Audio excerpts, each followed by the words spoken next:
Hey everyone, it's Desiree, and I am here with the Scattered Candles stencil, and it's a 6x6 stencil. We are going to have some fun with some colors. I have to say this is the first time that I have used this many colors on a stencil, but I had to give it a try. Lots of Post-its, blending brushes, and lots of distress inks. We are using Kitsch Flamingo, Festive Berries, Carved Pumpkin, Squeezed Lemonade, Mowed Lawn, Peacock Feathers, Broken China, and Wilted Violet.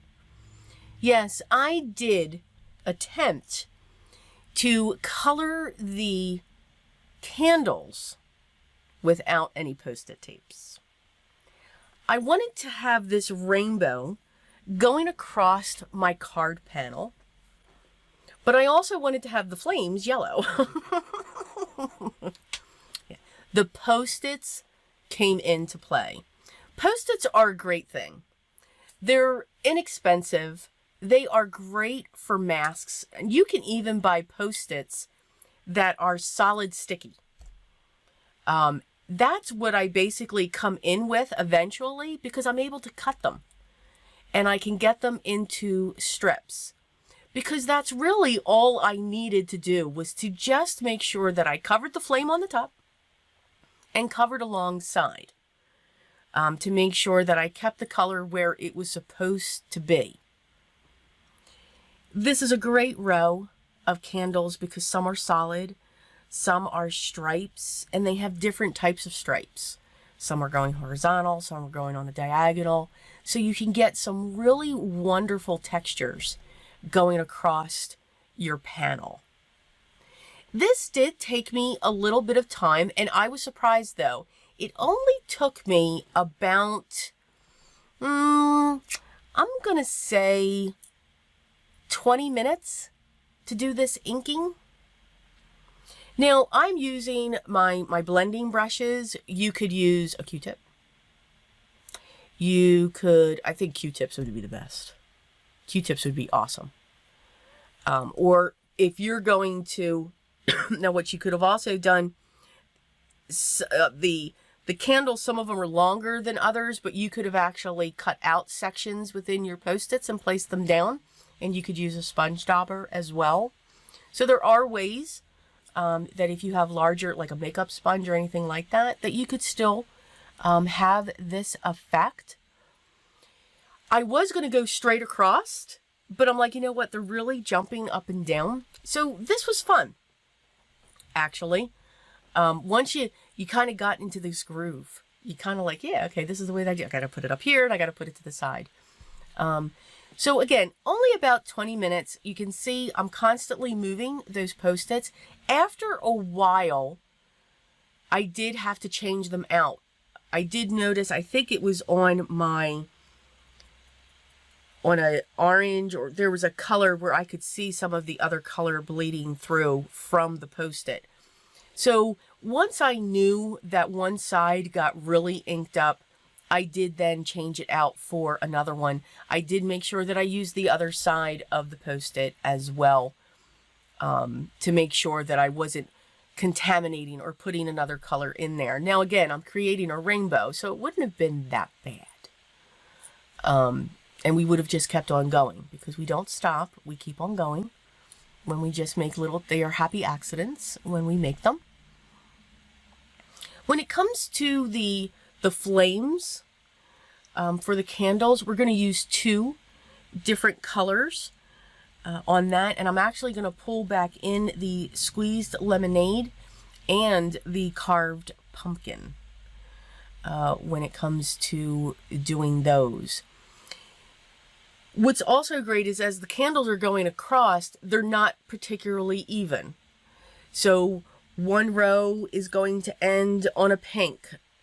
The other two rows are going to end on an orange. Another row is going to end on a red. So you get this great effect as you're coming across. I'm sorry, I got a squeaky chair. So sorry. as you're putting your inks down onto your image. Now, you could put a lot of ink. I guess I was in the middle of when I was putting my inks down, but I didn't want it too heavy because there's something else that we're going to do when it comes to these candles to help make them stand out even more when it comes to the image. Excuse me, I'm so sorry.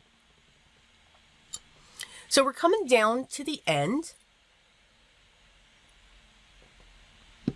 And I do like to use stencils. I don't use them enough. But stencils are a great way to put a huge impact on your card. With the stencil can give you the bells and whistles, if that makes sense. All of this beautiful ink blending that you can do through your stencils, all of the different colors that you can have with your stencils. There is really a lot that you can create. Now, I made sure with a dry cloth, I went straight down the panel and not across the candles. I almost did that. I almost went across the candles. Excuse me, that would have been horrible, but we would have kept going. I'm coming in with a very fine detail blending brush so that I can fill in those flames and not have to use the Post-its. Now, I could have used this type of a blending brush all throughout, but it would have taken longer. So again, you know, we have these tools that do help us speed up the process just a little bit. The flames took absolutely no time at all. And here I come with the carved pumpkin. Again, just coming in at the base. So all we're doing is just a little bit of ink blending and getting ink down onto our cardstock. The cardstock that I am using is the Nina Solar White. I'm not using a Bristol for this. I'm not adding any water to it or anything like that. I'm just putting my inks down. I also don't plan on using any gels or pastes over the stencil. So that's why I went with the Nina. I think this looks great. You could leave it just like this, but let's come in with a black fine liner. And all we're doing is outlining the candles. We are not being perfect with it. We are being very sketchy with it. The ink may be coming out of that black line. There may be a huge white gap from the black line to the ink, but that's what makes it fun, makes it whimsical. So just have fun drawing your lines around your candles. I did not go over the flames. Okay, I did not, you know, outline the flames at all. I just went around each of the candles. You could do all of the horizontals, then turn your paper and you're still doing horizontals. So that's the beauty. We can turn our paper and keep stroking that pen across our paper in the same direction. Once that was done, I'm going to adhere this onto a 4 1/4 by 5.5 inch black panel. That'll be set onto my standard A2 size card base, which is the same in dimension. This will be a top folding card. For my sentiment, I am using the Happy Birthday Chunky Script die. I've cut that 3 times, layered that up, glued it onto a piece of vellum, and I'm just going to set that directly across my card panel. I'm making sure that the sentiment is in the middle of the candles. I don't want to block any of the flames, and if I can avoid blocking a lot of the candles, I tried my best. I'm going to trim off the excess of the vellum hanging over, and then I'm going to come in with my sparkle pen over the Happy Birthday.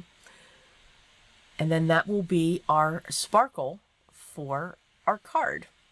So I had a lot of fun with this. Again, really the first time that I did this type of inking using a stencil. And I've seen so many people do it. And I'm like, wow, that takes a lot of time. It really doesn't. And I had a lot of fun. So I hope you give it a try. And I know you'll have fun with it as well. As always, the products that I used will be listed down below in the video description if you want to check them out. And if you have any questions, make sure you leave those down below as well. Hit that subscribe button. Hit that thumbs up, especially if you enjoyed that video. And plus, that helps YouTube to push it out, because I know somebody else will enjoy it as well. Enjoy. Have fun creating your art, because that is what you're doing. But always remember what's most important. Always be creative. And I'll talk to you in the next one. Take care, guys.